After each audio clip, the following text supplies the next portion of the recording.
অনেক দূর থেকে একটা উচ্চ সুস্পষ্ট কর্কশ অট্টহাসির রব উঠল।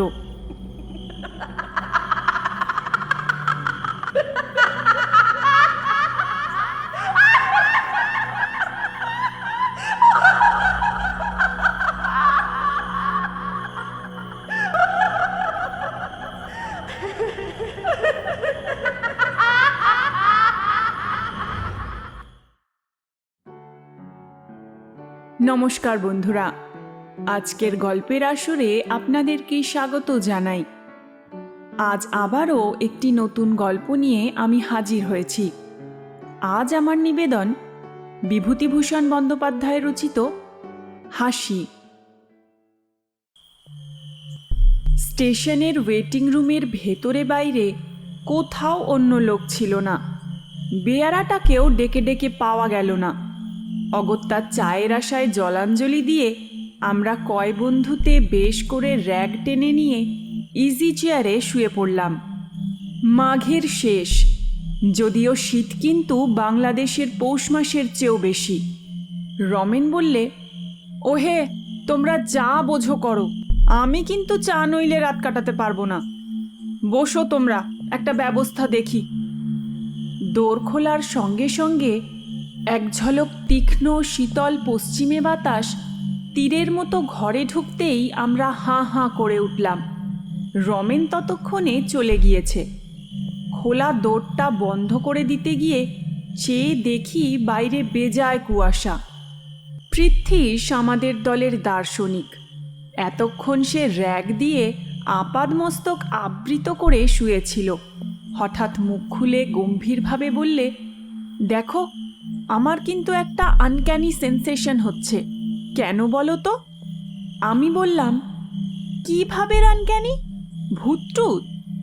সে র্যাক খুলে ফেলে ইজি চেয়ারে উঠে বসল। চারিধারে চেয়ে দেখে বললে, তা ঠিক জানি নে, কিন্তু কেমন যেন। আমরা সকলেই ততক্ষণে পুনরায় খাড়া হয়ে উঠে বসেছি। সলিল বললে, বিচিত্র নয়, আমি একটা ব্যাপার জানি। এই রকম একটা স্টেশনের ওয়েটিং রুমে রাত 10টার পরে লোক থাকতে পারত না। শুধু তাই নয়, একবার অনেক রাত্রের ট্রেনে এক ভদ্রলোক নেমে রাত্রের মতো স্টেশনের ওয়েটিং রুমেই ছিলেন। সকালেও তিনি ওঠেন না দেখে সকলে তুলতে গিয়ে দেখল তিনি অচৈতন্য অবস্থায় মুখ উপুড় করে পড়ে আছেন।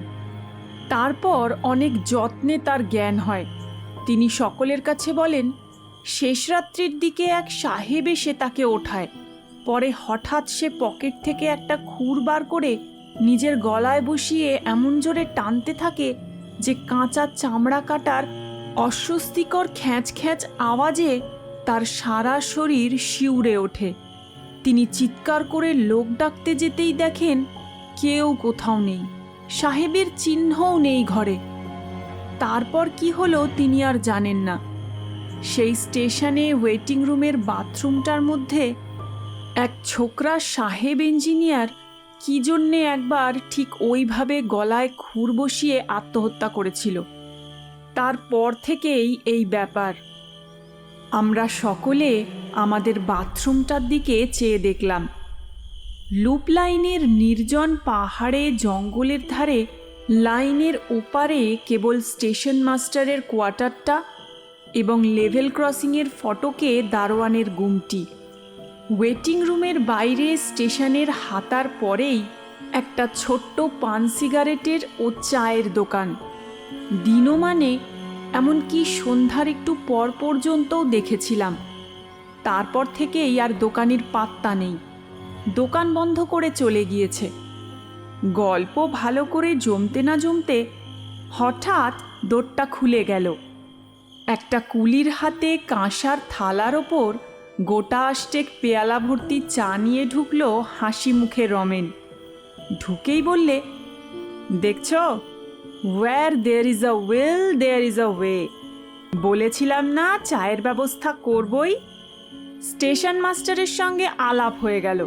তার বাড়িও আমাদের জেলায়। তিনি বললেন, বিলক্ষণ, আপনারা ভদ্রলোকের ছেলে, বাঙালি, চা খাবেন এ তো সৌভাগ্য। ছাড়লেন না কিছুতেই, নিজের বাসা থেকে তৈরি করে পাঠিয়ে দিলেন। রমেনীর কথা শেষ হতে না হতে দৌড় ঠেলে এক ভদ্রলোক ঢুকলেন। রমেন প্রায় খেলার পুতুলের মতো লাফিয়ে উঠে বললে, এই যে মিত্তির মশাই, আসুন আসুন। পরে আমাদের দিকে চেয়ে বললে, ইনিই এখানকার স্টেশন মাস্টার হরিদাসবাবু, আসুন বসুন। ততক্ষণে হরিদাসবাবু টেবিলের সামনের হাতলশূন্য বেতের কেদারাটাতে আমাদের সকলের উদ্দেশ্যে অভিবাদনের জন্য হাত উঁচু করে গরুরের মতো বসে আছেন। মিত্তির মশাইয়ের বয়স ৪৫-এর কম নয়, দোহারা গড়ন, কানের পাশের চুলগুলোতে বেশ পাক ধরেছে, গোঁপদাড়ি কামানো, পশ্চিমের আটা জলে বেশ স্বাস্থ্যবান শরীর। আমি জিজ্ঞাসা করলাম, আপনি এখানে কতদিন আছেন মিত্তির মশাই? আগে এই আসছে ফেব্রুয়ারিতে ১.৫ বছর হবে। বড় কষ্ট মশাই, মাছ তো একেবারে মেলে না, বাঙালির মুখ মোটে দেখতে পাওয়া যায় না, তাই আপনারা আজ এসেছেন শুনে ভারী আনন্দ হলো। উনি চায়ের কথা যেমন তুললেন, আমি বললাম, তার আর কি, আমার বাসা যখন নিকটেই রয়েছে তখন কি আর। তা আপনারা কদ্দূর যাবেন সব? আমরা সাইকেলে দিল্লি যাব বলে বেরিয়েছি, ওপার থেকে আসছি কি না। এইখানে নদী পার হয়ে ভাগলপুরের পথ ধরে গিয়ে গ্র্যান্ড ট্রাঙ্ক রোডে উঠব ইচ্ছে আছে। ভাগলপুরের গাড়িটা ঠিক এখানে কটায় পাওয়া যাবে কাল সকালে? তারপর অনেক কথাবার্তা ও আমাদের ভ্রমণ সম্বন্ধে অনেক কৌতূহলপূর্ণ প্রশ্নের উত্তর এবং কথিত ট্রেন ঘটিত নানা আবশ্যকীয় সংবাদের আদান প্রদানের পর কথাবার্তার বেগ মন্দীভূত হয়ে পড়ল। কারুরই ঘুম পাচ্ছিল না। বিশেষ করে গরম চা খাওয়ার পরেই আলস্য ও তন্দ্রার ভাবটা কেটে গিয়ে সকলেরই শরীর যেন বেশ তাজা হয়ে উঠেছিল। নির্বাণোন্মুখ কথাবার্তার শীষটাকে পুনরায় খোঁচা দিয়ে প্রদীপ্ত করার জন্যেই আমি হঠাৎ বলে উঠলাম, হ্যাঁ মশাই, আপনাদের এই ওয়েটিং রুমের বাথরুমে ভূতটুত নেই তো? এ প্রশ্নের পরে সলিলের সেই অজ্ঞাত স্টেশনটির বাথরুম ও ছোকরা ইঞ্জিনিয়ার সাহেবের গল্প পুনরায় ফিরে এলো। পুনরায় আমাদের একচোট হাসি হলো এবং কেউ কেউ এমন ভাবের ভান করলেন যে এ স্টেশনের বাথরুম সম্বন্ধেও তারা ভয়ের ধারণা পোষণ করেন। রমেন বললে, যত সব গাঁজাখুরি। হরিদাসবাবু অনেকক্ষণ কোনো কথা বলেননি। আমাদের উপহার দেওয়া সিগারেটের চতুর্থটির ছাই ঝাড়তে ঝাড়তে তিনি হাই তুলে খাড়া হয়ে বসলেন। বললেন, আপনারা হাসবেন হয়তো, কিন্তু আমার নিজের জীবনের একটা ব্যক্তিগত অভিজ্ঞতার কথা এখানে বলছি শুনুন। পরে তিনি পঞ্চম সিগারেটটি ধরিয়ে নিজের অদ্ভুত গল্পটি বলে গেলেন। অনেক দিনের কথা। আমার বয়স তখন খুব বেশি না হলেও 12-13 কম নয়। আমার এক কাকা ফরেস্ট ডিপার্টমেন্টে কাজ করতেন এবং সে সময়ে তিনি খুলনা মরেলগঞ্জ আউটপোস্টে থাকতেন। একবার কী উপলক্ষে তা এখন ঠিক স্মরণ হয় না, আমি আমাদের বাড়ির সকলের সঙ্গে কাকার কাছে বেড়াতে যাই। কাকা তখন ছিলেন খুলনার বাসাতে। সেইখানেই অনেক দিন আমরা ছিলাম। বেশি দিন থাকবার কথাবার্তা হওয়াতে আমি সেখানকার একটা স্কুলে ভর্তি হয়ে গেলাম। আমরা পুজোর পরটাতেই সেবার খুলনা যাই। কয়েক মাস পড়বার পরে গ্রীষ্মের ছুটি হলো প্রায় 1 মাসের ওপর। কাকাকে ধরলাম তার সঙ্গে তার কার্যস্থান মরেলগঞ্জে যাব। কাকা আমায় নিয়েও গেলেন। সেই সময়টা মোম মধু সংগ্রাহকদের লাইসেন্স নতুন করে করবার সময়।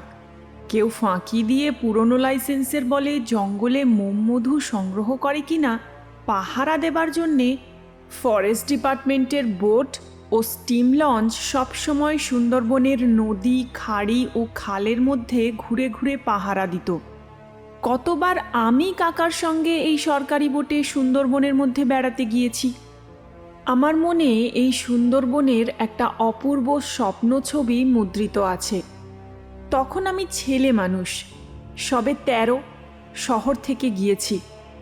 সুন্দরবনের অপূর্ব বন্য সৌন্দর্য এই ১ মাসের প্রতিদিন আমার ক্ষুধার্ত ব্যগ্র বালক মনে কী আনন্দের বার্তা বয়ে আনতো তা আমি মুখে আপনাদের বোঝাতে পারি না।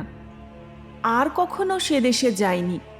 অনেক দিনের কথা হলেও এখনও মাঝে মাঝে সুন্দরবনের, বিশেষ করে জ্যোৎস্না ওঠা সুন্দরবনের ছবি, অপরিসর খালের সঠির জঙ্গলে ভরা ঢালু পাড়, নতুন পাতা ওঠা গাব গাছের ও বন্য গোল গাছের সারি, হাড়ির মুখে জোয়ারের শব্দ, যখনই মনে হয় একটা জিনিসের জন্য বেদনায় এই বয়সেও মনটা কেমন করে ওঠে।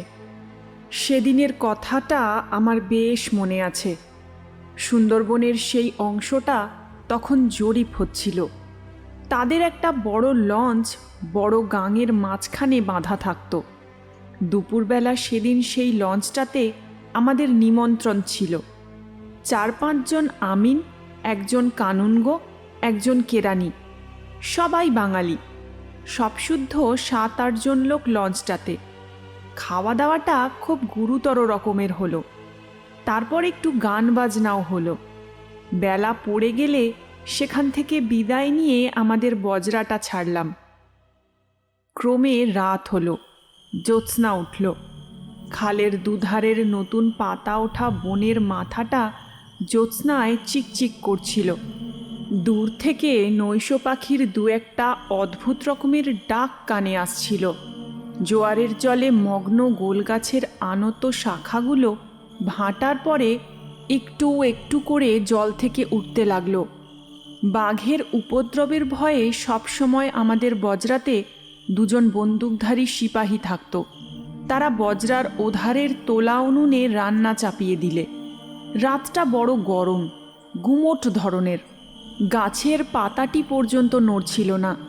চারিদিকে একটা নীরব থমথমে ভাব। ছইয়ের ভেতরে থাকবার উপায় নেই। বজরার ছাতে তক্তার পাটাতনের ওপর এসব গ্রীষ্মের রাতে শুয়ে থাকতে খুব আরাম বটে, কিন্তু অপরিসর খালের দুধারের ঘন বন থেকে বাঘ লাফিয়ে পড়বার ভয়ে সেখানে থাকবার জো ছিল না। ছইয়ের মধ্যে বসে কাকা ও বিনোদবাবু দাবা খেলছিলেন। ছইয়ের ঘুলঘুলিগুলো সব খোলা। আমি নিকটে বসে বই পড়ছি। খেলতে খেলতে রাত হয়ে গেল ১০টার বেশি। সিপাহীদের রান্না হয়ে গেল। কাকা কি একটা কঠিন চাল সামলাবার কথা এক মনে ভাবছেন। আমি মিটমিটে আলোতে আখ্যান মঞ্জরি পড়ছি। বিনোদবাবু খেলোয়াড়কে সমস্যায় ফেলবার আত্মপ্রসাদে তাকিয়া ঠেস দিয়ে ঘুলঘুলির বাইরে ভাঁটার টান ধরা জলের দিকে চেয়ে আছেন। দীর্ঘ বনগাছের ছায়া পড়েছে জলের ওপর। এমন সময় একটা ব্যাপার ঘটল। সামনের ঘন বনের মধ্যে অনেক দূর থেকে একটা উচ্চ সুস্পষ্ট কর্কশ অট্টহাসির রব উঠল।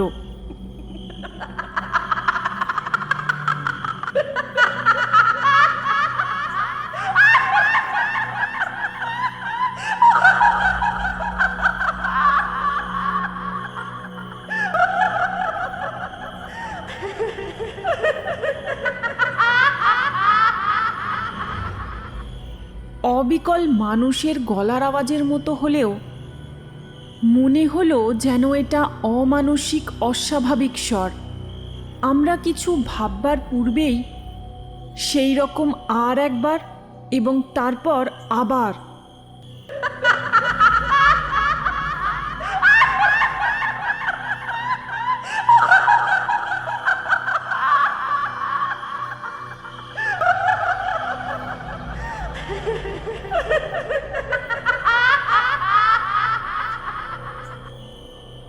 হাসির শব্দটা এত উচ্চ ও তীক্ষ্ণ যে মনে হলো বনের গাছগুলো কেঁপে কেঁপে উঠছে, মাটি যেন কাঁপছে, বোটটা যেন দুলছে। সিপাহীরা তাড়াতাড়ি খাওয়া ছেড়ে উঠে এলো। কাকা, বিনোদবাবু, আমি সকলেই ছইয়ের বাইরে এলাম। গাছপালা ছবির মতো দাঁড়িয়ে আছে, কোথাও হাওয়া নেই, পাতাটি পর্যন্ত নড়ে না। সুমুখে জ্যোৎস্না রাতের চাঁদ বনগাছের আড়ালে ঢলে পড়ছে। বিনোদবাবু বললেন, কি মশাই রামবাবু, ব্যাপারটা কি? মাঝিরা ভারী ভয় পেয়ে গিয়েছে। তারা বজরার মাস্তুলের তলায় গোল হয়ে দাঁড়িয়ে একদৃষ্টে বনের দিকে চেয়ে আছে। আমরা সকলে ছইয়ের মধ্যে ঢুকতে যাচ্ছি, এমন সময় আবার সেই হাসির শব্দটা উঠল।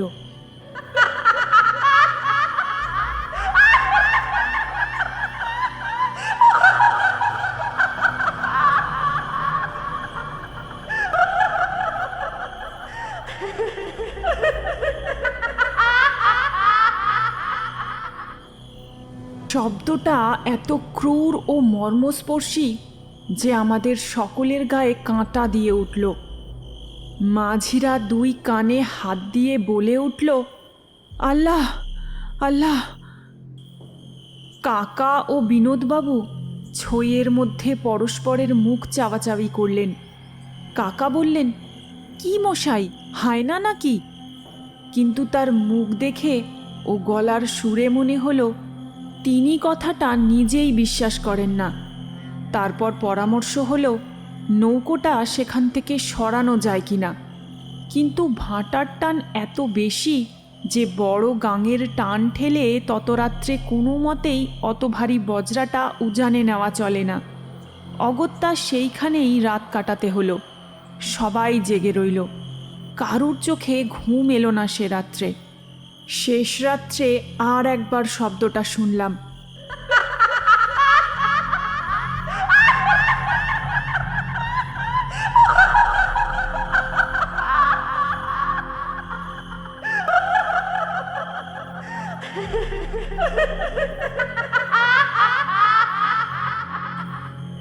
বনভূমি তখন নিস্তব্ধ। চাঁদ ডুবে গিয়ে নদী, আকাশ, বন সব অন্ধকারে একাকার। আমার চোখ ঘুমে ঢুলে এসেছে। এমন সময় অন্ধকার ভরা গভীর বনভূমির দিক থেকে আর একবার সেই বিকট হাসির রোল উঠল।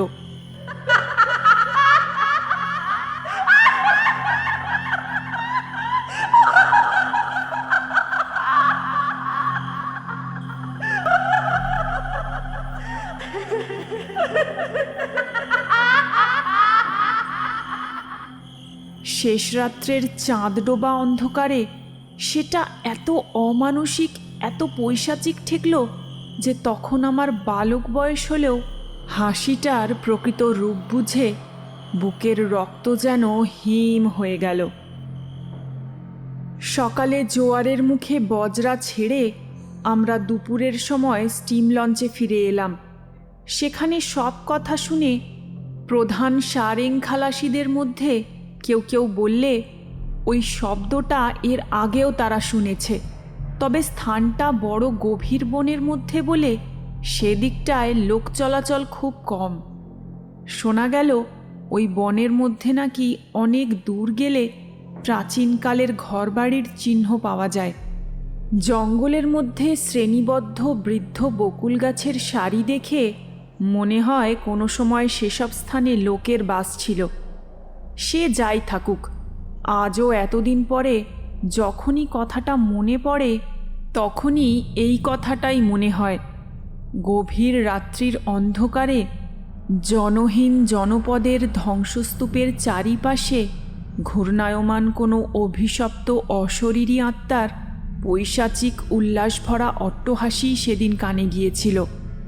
তাই হাসির রোলটা যখনই মনে আসে আজও এতকাল পরেও যেন সারা শরীর শিউরে ওঠে।